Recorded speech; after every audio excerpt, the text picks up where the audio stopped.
aláìmọ̀ ni èmi, Ọlọ́run Olúwa, èmi àgbọ́dọ̀ súnmọ́, tèmi tẹrù ẹ̀ṣẹ̀, ẹrù ẹ̀ṣẹ̀ yìí ń pa ọkàn búburú mi, yóò sì ti burú tó lójú rẹ mímọ́ ni, èmi ò àsìkò ní aláìnírètí, mo ráyọ̀ nínú ikú rẹ fún òtòṣì gbé mi. Orúkọ Jésù. Bàbá gba ọpẹ́ wa, ẹ̀mí mọ́ gba ìyìn wa, ayọ̀ tó tún fún wa ní ètí ṣe ọjọ́ òní láti lè sọ̀rọ̀ rẹ níwájú rẹ. Bàbá ọmọ àti ẹ̀mí mọ́ gba ọpẹ́ wa, gbogbo ọkàn tí yóò gbọ́ ọ̀rọ̀ yìí Olúwa súre fún wọn, ọba àwọn ọba Olúwa dá wọn láre ní ọjọ́ ìkẹyìn. Èṣù àti ẹ̀ṣẹ̀ mọ́jọ́ fi wá ṣèrè jẹ ní ọlá Jésù Kristi Olúwa àti olùgbàlà wa. Àmín, àmín, àmín lórúkọ Jésù. Ẹ káàárọ̀ sà, ẹ káàárọ̀ mà, ẹ káàsán, ẹ káalẹ́ níbi tí ẹ ti ń gbọ́ mi. Lórúkọ Jésù, ọjọ́ òní kò ní jẹ́ àṣemọ lórí ilẹ̀ alààyè. Gẹ́gẹ́ bí ọ̀rọ̀ Ọlọ́run tí a ti ń sọ láti ọ̀sẹ̀ tí ó kọjá, tí a pè ní ègún, a mẹ́nubà irú ègún tí ó wà àti àwọn ọ̀nà tí ègún fi ń wáyé àti àwọn tó ń ṣe okùnfà ègún. Lónìí a fẹ́ sọ nípa ìwòsàn fún ègún, bí ègún ṣe ń parẹ́. Àwọn kan máa ń wí pé tí ìpìlẹ̀ bá bàjẹ́, kí ni òdo yóò ṣe? Ohun tó lè ṣe máa ó pọ̀ tó lòdò máa ṣe. Ọ̀nà tí ègún gbà fi wáyé, bóyá ti òbí ni, bóyá látọ̀dọ̀ Ọlọ́run ni, bóyá ègún ìran ni, bóyá ègún èèyàn sí èèyàn ni, gbogbo ẹ̀ ló ní àtúnṣe nítorí pé a ti ní Kristi. Lórúkọ Jésù, gbogbo ègún tí a kóra wa sí, tàbí tí ayé kó wa sí, tàbí àjùmọ̀jogún ègún, tàbí ègún ìran tá a ti jáde, tàbí ègún èmi mo ní nǹkan mi, tàbí ègún àìrógolò, tàbí ègún àìdébi ògo láyé, tàbí ègún àìráláàánú, tàbí ègún iṣẹ́ kó mọ́ dúró jẹ, èmi tẹ́nu bọ ẹ̀jẹ̀ Jésù. Irú ègún kéègún tí ń bá ayé rẹ jagun, Olúwa bàjẹ́ lónìí. Amen. Àkọ́kọ́, ìwòsàn fún ègún, ọ̀nà tí ègún máa fi parẹ́ tá ò tiẹ̀ ní gbúròó rẹ̀ mọ́. Ìgbàlà. Ìgbàlà. Bí a bá tí Kristi bá ti gbà wá là tó ti rà wá padà, a ti di ẹni ìgbàlà. A ò sí ní abẹ́ ègún kégún mọ́. Ewé kò lè nípa lórí rẹ mọ́, nítorí a ti rà ọ́ padà. A ti fi ẹ̀jẹ̀ rẹ̀ iyebíye, a ti fi rà ọ́ padà. A ti sọ ọ́ di ọmọ. O ti ní ìgbàlà ẹ̀mí àti ti ọkàn. Ègún kan ò tún ní agbára lé ọ lórí mọ́. Bàbá ti ní ìgbàlà, tá a ti jẹ́wọ́ Kristi ní Olúwa àti olùgbàlà, tá a ti sá fún ẹ̀ṣẹ̀, táwa náà ti di ọmọ níwájú rẹ̀, kò sí ègún kankan mọ́. Ẹ jẹ́ á wo Galatia chapter 3. Ìwé Galatia orí 3 ẹsẹ̀ 13 títí dé ẹsẹ̀ 14. Galatia chapter 3 verse 13 to 14. Ẹgbọ́n tí ó wí, Kristi ti rà wá padà kúrò lọ́wọ́ ègún òfin, ẹni tí a fi ṣe ègún fún wa, nítorí a ti kọ pé ìfibú ni olúkúlùkù ẹni tí a fi kọ́ sórí igi. Ẹni tá a bá ti kọ́ fi sógun fún ẹ̀ṣẹ̀ rẹ̀ ni, ṣùgbọ́n Jésù fi ara rẹ̀ sílẹ̀ láti ru ẹ̀ṣẹ̀ wa. Àti àsọ wípé a pa á lára nítorí ẹ̀ṣẹ̀ dédé wa, a nà án nítorí ẹ̀ṣẹ̀ wa, ìnà àlàáfíà wa ó ń bẹ ní ara rẹ̀. So tí a lóde àti gbé kọ́ọ̀kù lẹ́ṣẹ̀, ṣùgbọ́n a gbé kọ́ nítorí gbogbo ẹ̀ṣẹ̀ wa. ó rà wọ́n padà ní abẹ́ ègún òfin kí ìbùkún Ábúráhámù kí ó lè wá sórí àwọn kèfèrí nípa Kristi Jésù, kí àwa kí ó lè gba ìlérí ẹ̀mí nípa ìgbàgbọ́. Nípa ìgbàgbọ́, kí ẹnikẹ́ni má ṣe yọ wá lẹ́nu mọ́ torí a ti ru àpá Kristi, a ti jẹ́ ti Kristi. Ègún àdáyébá, ègún ìran, ègún òbí, ègún èèyàn kan kò nípa ní orí wa mọ́, nítorí pé a ti rà wá padà, a ti rà wá ní iye kan. Ẹ̀ṣẹ̀ ti tà wá ní iye kan, ṣùgbọ́n Jésù ṣe kí ni? Ó rà wá. Lórúkọ Jésù a ò ní ṣe lásán. Èkejì, kí a máa gbé ní ìwà mímọ́ àti òdodo. Nígbà tá a ti dẹni rà padà, ẹ jẹ́ a máa gbé ní ìwà mímọ́ àti òdodo. Bá a bá ti ń gbé ní ìgbé ayé ìwà mímọ́, tá ò rìn ní ìrìn àwọn bàbá ńlá wa, tá ò kọ́ Ọlọ́run tẹ́ máa sin òrìṣà, ègún kò ṣe kí ni? Kò tún lágbára mọ́, ṣùgbọ́n ní ọwọ́ mímọ́. Gẹ́gẹ́ bí ìwé Psalm 24, ó ní ta ni yóò gun orí òkè Olúwa lọ, tàbí ta ló máa dúró ní iwájú rẹ̀? Ẹni tó ní ọwọ́ mímọ́ àti kí ni? Àyà funfun, ẹni tí kò gbé ọkàn rẹ̀ sókè sí asán, tí kò sì búra ẹ̀tàn.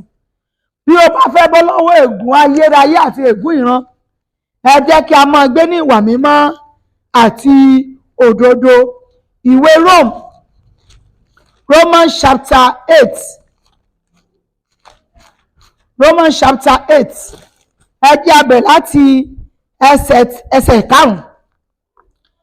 Nítorí àwọn tí ó wà nípa ti ara, wọ́n á máa ro ohun ti ara, ṣùgbọ́n àwọn tó wà nípa ti ẹ̀mí, wọ́n á máa ro ohun ti ẹ̀mí. Nítorí èrò ti ara ikú ni, ṣùgbọ́n èrò ti ẹ̀mí ìyè àti àlàáfíà. Nítorí èrò ti ara ọ̀tá ni sí Ọlọ́run, nítorí kì í tẹríba fún òfin Ọlọ́run, òun kò sì lè ṣe.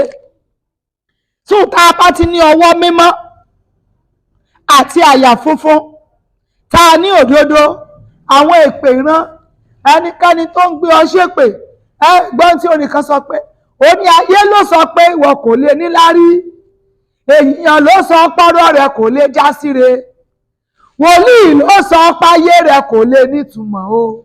Kíyèsí, Ọlọ́run kò sọ bẹ́ẹ̀. Bí a bá ti nípa ti ẹ̀mí, a máa jẹ́ ẹni mímọ́, a máa jẹ́ ẹni òdodo. Bí a bá ti rìn nípa ti ẹ̀mí, tá a mú èrò ara ṣẹ, irọ́ pípa, bíbatẹni jẹ́, ojú kòkòrò, ìbọ̀rìṣà, àgbèrè, panṣágà, ẹsẹ̀ tí ń sáré sí ìwà ìkà, ẹlẹ́rìí èké tí ń sọ èké jáde, olódì yíyàn, àrán kan, ìmẹ́lẹ́, aláwìnrì, aláròká. Bá a bá ti ju ọwọ́ rẹ̀ lẹ̀, tá a bá ti jẹ́ ti Kristi, tá a ní ọwọ́ mímọ́, tá a ní ìfẹ́, ìpamọ́ra, ìwà tútù, ìṣoore, tá a jẹ́ olùfẹ́ Ọlọ́run ju olùfẹ́ fàájì, ègún kan ò lè borí wa. Gẹ́gẹ́ bí Deuteronomy 28 verse 1, ó ní yóò sì ṣe bí a bá ti farabalẹ̀ gbóhùn Olúwa Ọlọ́run wa. Ó ní ìbùkún ni fún wa ní ilé, ìbùkún wa fún wa ní òde, ìbùkún ni fún ọmọ inú wa, ìbùkún ni fún èpo àkàrà wa.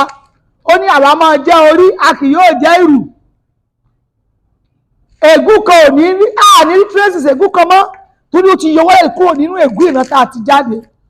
Ọlọ́run á ràn wá lọ́wọ́. Ìkẹta, ìbùkún Ọlọ́run. Àmọye tó ní ìbùkún tí ì jẹ́ ti Ọlọ́run. Àmì tó pẹ́ ẹlòmíràn ìbùkún tó ní ìbùkún tí ayé ni. Ìbùkún tí ní Ọlọ́run nínú ara àti nínú ẹ̀mí. Numeri 22 verse 12. Numeri 22 verse 12. Ọlọ́run sì wí fún Bálámù pé ìwọ kò gbọdọ̀ bá wọn lọ, ìwọ kò gbọdọ̀ fi àwọn èèyàn náà bú, nítorí pé ẹni ìbùkún ni wọ́n. Ó ti súre fún wọn, ó ti yà wọ́n sọ́tọ̀, bí a bá rántí ìtàn Ábúráhámù àti Lot, Jésù ọdún tó wá ní kó jáde ó mú Lot dání. Ó lè ti sọ pé nínú ìbùkún èmi yóò bùkún, ṣùgbọ́n ìbùkún yẹn ò wá. Nígbà tí Lot wá tó wá pínyà, Lot mú ohun tó dára ibi tí ó dá ló filẹ̀ fún Ábúráhámù, ṣùgbọ́n nítorí ẹni ìbùkún ni a ti sọ̀rọ̀ ìbùkún sínú ayé rẹ̀. Gbogbo ohun tó filẹ̀ tí ò dá, ọwọ́ ìbùkún bẹ̀rẹ̀ sí wọnú ẹ̀. Gbogbo ilẹ̀ tí ò dá, ó wá di ilẹ̀ ọlọ́ràá. Ègún yìí ò ṣe kí ni? Nítorí ilẹ̀ òrìṣà ni a ti pè Ábúráhámù jáde. Ṣùgbọ́n ègún tó wá ń bá wọn lò níbẹ̀ kò bá lò mọ́, nítorí pé a ti rà á padà. Ó ti di ẹnu ìbùkún. Bí a bá wo Númérì yẹn bákan náà 23 verse 8. Èmi ò ti ṣe fi bú ẹni tí Ọlọ́run kò fi bú, tàbí èmi ò ti ṣe fi ré ẹni tí Ọlọ́run kò fi ré, torí pé a ti dẹni ìbùkún. Bí ègún ìran bá ń pariwo fún ẹ̀san, ẹgbọ́n tó lọ́wọ́ sọ, ó lóun ò lè fi ré nítorí pé a ò fi ré. Bí ègún ilé wa bá ń pariwo fún ẹ̀san, pé ọmọ ilé ní lágbájá, ọmọ ilé ní ẹni yìí, kò yẹ kó rí ìbùkún pa, kò yẹ kó débi ògo. Ó ní ọ̀rọ̀ Ọlọ́run mọ́ máa dáhùn pé a ò lè fi bú mọ́, nítorí pé Olúwa ṣe kí ni? Ó ti súre fún, ó ti dẹni ìbùkún. A ò lè fi ré mọ́, nítorí pé ó ti kí ni? Ó ti di ẹni ìbùkún. So ìbùkún Ọlọ́run fún wa kò ń jẹ́ kí ègún kò ṣiṣẹ́. Mo wí mo sọ tẹ́lẹ̀ lórúkọ Jésù, gbogbo ègún tí ń bá ọ fínra, tí ń bá ayé rẹ fínra, tí ń bá ọmọ rẹ fínra, tí ń bá ìpè rẹ fínra, bóyá ègún mi tó ti kọ́ṣẹ́ tó ti jáde ló ń bá ọ fínra, nípa ẹ̀jẹ̀ Jésù, mo tẹnumọ́ ẹ̀jẹ̀ Jésù àti ọ̀rọ̀ agbára rẹ̀, mo sọ gẹ́gẹ́ bí aláṣẹ nípa ti Kristi Olódùmarè, ègún náà Olúwa bàjẹ́, Olúwa parẹ́. Ìkẹrin, mímú òpin dé bá ègún àti ìṣẹ̀lẹ̀ aburú nípasẹ̀ ọ̀rọ̀ ẹnu wa nínú àwẹ̀ àti àdúrà àti ọ̀rọ̀ àsọtẹ́lẹ̀. A máa sọ fún ègún wípé a ti kọ́ wípé èmi yóò jẹ́ orí, wọn sì ní dìrù. A ti kọ́ wípé èmi yóò máa wín orílẹ̀-èdè púpọ̀, èmi kì yóò sì tọrọ jẹ. Ó nínú àwẹ̀ àti àdúrà a máa ń ba àwọn ègún jẹ́, a máa ń fi òpin sí ègún, a máa ń fi òpin sí ègún nínú ọ̀rọ̀ ìsọtẹ́lẹ̀, nítorí pé a ti dẹni ìgbàlà, a ti ní ọwọ́ mímọ́ àti ẹ̀yà funfun, a ti di níwà mímọ́ àti òdodo, a ti di ẹni ìbùkún, a ní oore ọ̀fẹ́ àti gbàdúrà àgbàṣẹ nínú Kristi. Nípa ìsọtẹ́lẹ̀, ká máa sọ tẹ́lẹ̀ wípé ẹ gbọ́ ẹ̀yin ogun tẹ́ ń bá mi fínra, a ti kọ́ wípé ẹ máa yọ sí mi ní ọ̀nà kan, lẹ́ẹ̀méje lẹ máa sá níwájú mi. A ti kọ́ wípé ó yà mí sọ́tọ̀ fún ara rẹ̀, ìwọ ègún ìdílé ò lè nípa, nítorí pé a ti jẹ́ ti Kristi. Ẹ já wo Númérì orí 14 ẹsẹ̀ 28.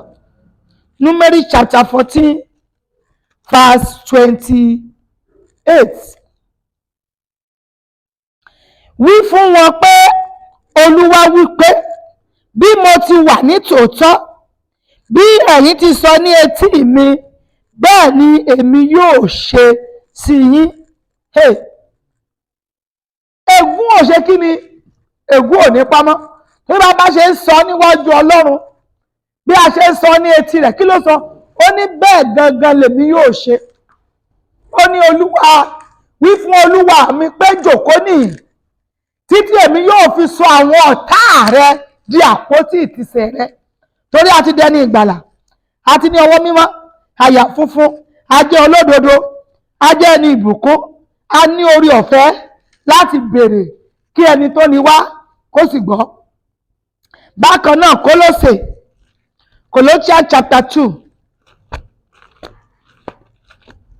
Colossians chapter 2 verse 14 to 15. Ẹ jẹ́ a gbọ́ ohun tí ó wí. Kólósè orí 2 ẹsẹ̀ 14 sí 15. ó sì ti pa ìwé májẹ̀mú nì rẹ́, èyí tí ó lòdì sí wa, tí a kọ nínú òfin, èyí tí ó lòdì sí wa, òun ni ó sì ti mú kúrò lójú ọ̀nà, ó sì kà á mọ́ àgbélébùú. Ó sì ti já àwọn ìjọba àti agbára kúrò ní ara rẹ̀, ó sì dójú tì wọ́n ní gbangba, ó ń yọ ayọ̀ ìṣẹ́gun lórí wọn nínú rẹ̀. Gbogbo tá a ti kọ, èyí tó lòdì sí wa ni Kristi ti bàjẹ́. Nípa kíni? Nípa ìsọtẹ́lẹ̀ wa, nípa àwẹ̀ àti àdúrà wa. Májẹ̀mú òfin tá a ti kọ́ pé ọmọ inú ilé ni o, wọn jó 40 ọdún kó tó kú, pé ọmọ ìran wa ni o, wọ́n bá gòkè wọ́n máa ń jábọ́, pé ọmọ ìran wa ni o, pé wọn ń jó oúnjẹ ọmọ, pé ọmọ ìran wa ni o, pé wọn kì í kọ́lé, pé ọmọ ìran wa ni o, pé wọn kì í bímọ. Kólósè sọ, Ọlọ́run sọ wípé gbogbo májẹ̀mú kí májẹ̀mú tó lòdì sí wa láti bàjẹ́, láti parẹ́, nítorí àti di ẹni ìgbàlà. So bí èèyàn kan bá ń pa òwe fún ọ wípé bí ìpìlẹ̀ bá ti bàjẹ́ o ò lè ṣe ohun kankan mọ́, máa sọ pé nínú Kristi. Philippians 4:13 ló sọ bẹ́ẹ̀. Ó ní èmi lè ṣe ohun gbogbo nínú Kristi, ẹni tó fi agbára fún mi. Ẹ jẹ́ á wo ìkarùn-ún, Ifororoyan, divine anointing. Ifororoyan, gbogbo àjàgà ló ní àwọn ègún kan tó wà lábẹ́ rẹ̀. Ifororoyan sì ní agbára láti bà gbogbo àjàgà jẹ́. Ifororoyan, àwa tá a wà lójú ọ̀nà ìgbàgbọ́, a ò mọ ohun tá a ní. A ní ẹnìkan tó ṣe ohun gbogbo. Ta ló gbé ẹ ṣépè? Ta lẹni náà?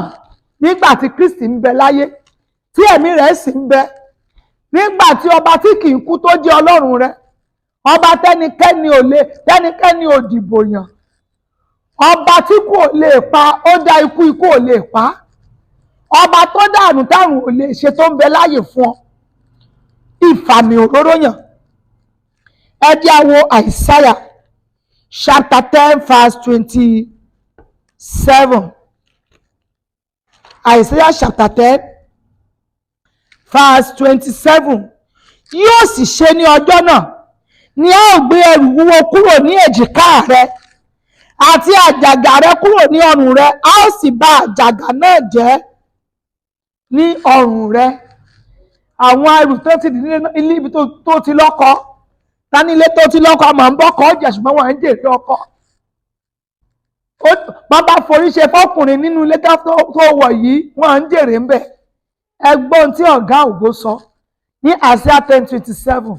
A máa bá àwọn àjàgà ẹrú, àwọn àjàgà ogun ilé ọkọ, àjàgà tá a kò lọ́nà, ó ní ṣe kí ni? A máa bà á jẹ́. A máa gbé ẹrù wúwo kúrò lórí rẹ, á fúyẹ́. Abájọ ọ̀rọ̀ Ọlọ́run wípé ẹ wá sí ọ̀dọ̀ mi gbogbo ẹ tẹ́ ń ṣiṣẹ́ ṣùgbọ́n tẹ́ ń ṣiṣẹ́, gbogbo àwọn tẹ́ ń ṣe tẹ́ ń làágùn ṣùgbọ́n wọ́n tẹ́ ń ṣiṣẹ́, ó ní ẹ wá sí ọ̀dọ̀ mi. Ó ní àjàgà mi rọrùn, ẹrù mi sì fúyẹ́, èmi yóò fún yín ní ìsinmi. Bá a bá rí àjàgà wíwo tá a tójú oru gbélé ọ lórí, tá a gbélé èjìká rẹ, Bàbá, Ọmọ àti Ẹ̀mí Mọ́, ọ̀rọ̀ rẹ̀ wípé èmi ti gba àṣẹ àti súre, ẹnikẹ́ni kò sì lè yí. Nípa ìfòròyìn àti agbára Kristi, àjàgà náà Olúwa bàjẹ́. Amen. Ìkẹfà, agbára nínú ẹ̀jẹ̀ rẹ̀. Ẹ̀jẹ̀ ọ̀dọ́ àgùntàn ò ṣe nǹkan mọ́ o, ẹ̀jẹ̀ ewúrẹ́ ò ṣe nǹkan mọ́ o, ẹ̀jẹ̀ màálù ò ṣe nǹkan mọ́ o, ṣùgbọ́n agbára nínú ẹ̀jẹ̀ Jésù Kristi ti Násárẹ́tì.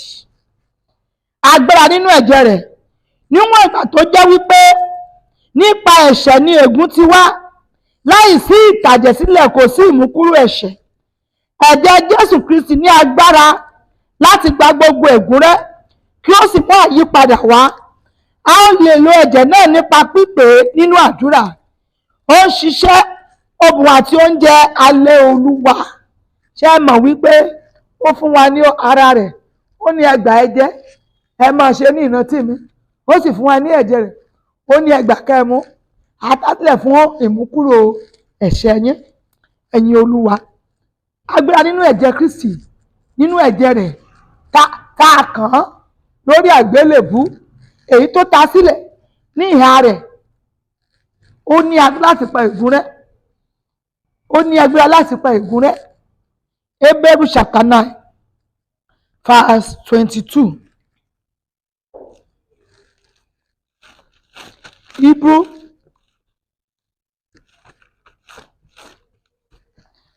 chapter 9 verse 22. Ó sì fẹ́rẹ̀ẹ́ jẹ́ ohun gbogbo ní àfi ẹ̀jẹ̀ wẹ̀nù gẹ́gẹ́ bí òfin, àti láìsí ìtàjẹ̀sílẹ̀ kò sí ìdáríjì. Gbogbo ní a ta ẹ̀jẹ̀ rẹ̀ sílẹ̀ fún ìwẹ̀nùmọ́. Ẹ̀jẹ̀ rẹ̀ ní agbára gan. Gbogbo ègún tó ń kígbe fún ẹ̀san nínú ilé rẹ̀ ó ti dákẹ́jẹ́ nípa ẹ̀jẹ̀ Jésù.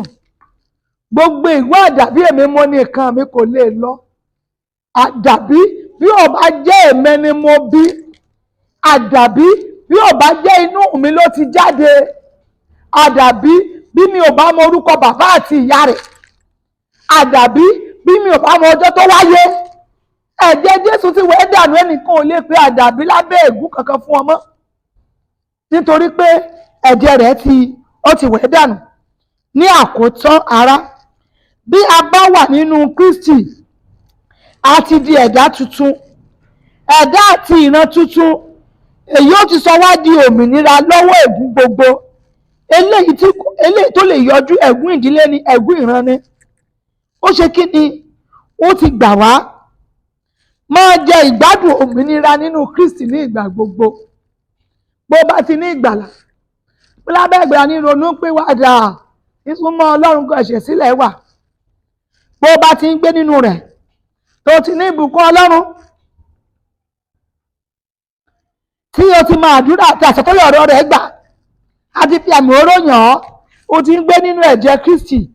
Ẹ gbọ́, máa jẹ ìgbádùn òmìnira rẹ nínú Kristi. Lórúkọ Jésù, gbogbo ègún tí ayé pè lẹ́gùn, ọwọ́ agbára àti ẹ̀jẹ̀ rẹ̀ ó parẹ́.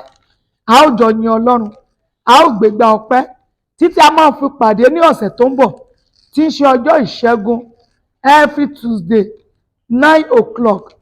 Ẹ jẹ́ a pàdé ní YouTube DPPM orí ọ̀fẹ́, lórí Facebook Akíndélé Doris JP, bákan náà lórí Facebook Grace Bible School lórí Facebook. Ẹ jẹ́ ká pàdé lórúkọ Jésù. A ò ní ṣe lásán. Olúwa yóò dé ẹ̀mí wa sí lọ́wọ́ ègún òfin. Olúwa yóò gbà wá. Jésù Kristi Olúwa wa.